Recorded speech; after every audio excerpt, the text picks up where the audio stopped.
Morning बेटा। बेटा आज हम लेसन संविधान क्यों और कैसे तथा संविधान का दर्शन जो आपका चैप्टर नंबर फर्स्ट है उसके कुछ क्वेश्चंस हैं वो आपको हम एक्सप्लेन करने जा रहे हैं। तो मैं आशा करता हूँ कि आप ध्यानपूर्वक सुनेंगे। तो सबसे फर्स्ट जो क्वेश्चन बनता है, भारतीय संविधान के प्रमुख स्रोतों के नाम लिखो। अर्थात भारतीय जब संविधान बनना शुरू हुआ तो उनके जो स्रोत हैं कि कहाँ से क्या क्या चीज़ जो हैं वो ली जाए। तो फर्स्ट है ब्रिटिश संविधान, ब्रिटिश संविधान से भी कुछ बातें ली गई। सेकंड है अमेरिका संविधान और थर्ड है आयरलैंड का संविधान। फोर्थ है 1935 का एक्ट और संविधान के संशोधन और सिक्स है संसद अधिनियम। तो ये संविधान के मुख्य जो स्रोत हैं। नेक्स्ट क्वेश्चन है संविधान क्या है, कॉन्स्टिट्यूशन क्या है। संविधान ऐसे नियमों तथा सिद्धांतों का समूह है जिसके अनुसार शासन के विभिन्न अंगों का संगठन किया जाता है, उसको शक्तियाँ प्रदान की जाती हैं, उनके आपसी संबंधों को नियमित किया जाता है तथा नागरिकों और राज्य के बीच संबंध स्थापित किए जाते हैं। इन नियमों के समूह को ही संविधान कहा जाता है। पिनॉक और स्मिथ जो हैं उन्होंने कहा है कि संविधान केवल प्रक्रिया एवं तथ्यों का ही मामला नहीं है बल्कि राजनीतिक शक्तियों के संगठनों का प्रभावशाली नियंत्रण भी है एवं प्रतिनिधित्व, प्राचीन परंपराओं तथा भविष्य की आशाओं का भी प्रतीक है। मीन्स इसमें सारी चीज़ें शामिल कई हैं, परंपराएं भी हैं, प्रतिनिधित्व भी है, शक्तियाँ भी हैं। नेक्स्ट क्वेश्चन है भारत की संविधान सभा की रचना की व्याख्या करें कि भारत का संविधान जब लिखने की जो योजना है उसकी रचना है कि कितने व्यक्ति होंगे, कहाँ कहाँ से कितने व्यक्ति जो इसमें शामिल किए जाएंगे। देखिए, कैबिनेट मिशन ने अपनी योजना में संविधान सभा की रचना के संबंध में जो उल्लेख किया था वो इस प्रकार है कि संविधान सभा में कुल 389 सदस्य होंगे, 389 सदस्य होंगे। इनमें से 93 सदस्य भारतीय रियासतों के द्वारा भेजे जाएंगे, रियासत जो राजाओं का जो शासन था उन, और 4 सदस्य चीफ कमिश्नर प्रांतों के लिए जाएंगे और शेष 292 सदस्य ब्रिटिश प्रांतों के प्रतिनिधि होंगे।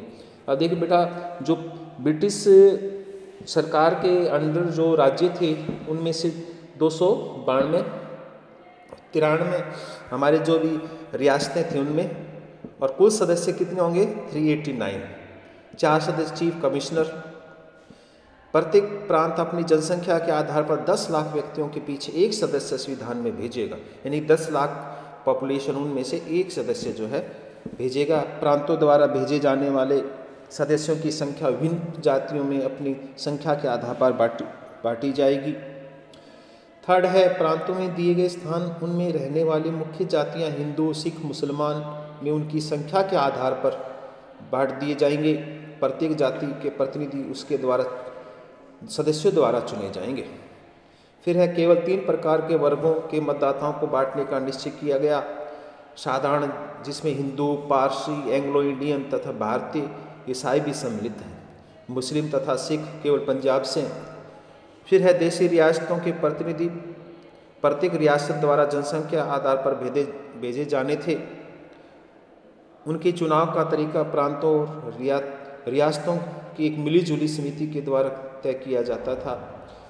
नेक्स्ट पॉइंट है संविधान सभा की नई दिल्ली में होने वाली पहली बैठक के बाद प्रांतीय विधानसभाओं के प्रतिनिधियों ने अलग अलग 3 वर्गों में बांटा जाना था और प्रत्येक वर्ग ने अलग बैठकर प्रांतीय संविधान के बारे में निर्णय लेना था। अब संविधान सभा की रचना के कोई दोष लिखो। तो बेटा, एक सबसे पहला दोष, संविधान सभा प्रभुसत्ता संपन्न नहीं थी, इनकी शक्तियों पर कुछ प्रतिबंध थे। सेकंड है प्रांतों का वर्गीकरण उचित नहीं था बल्कि सब मुस्लिम लीग को प्रसन्न करने के लिए किया गया था।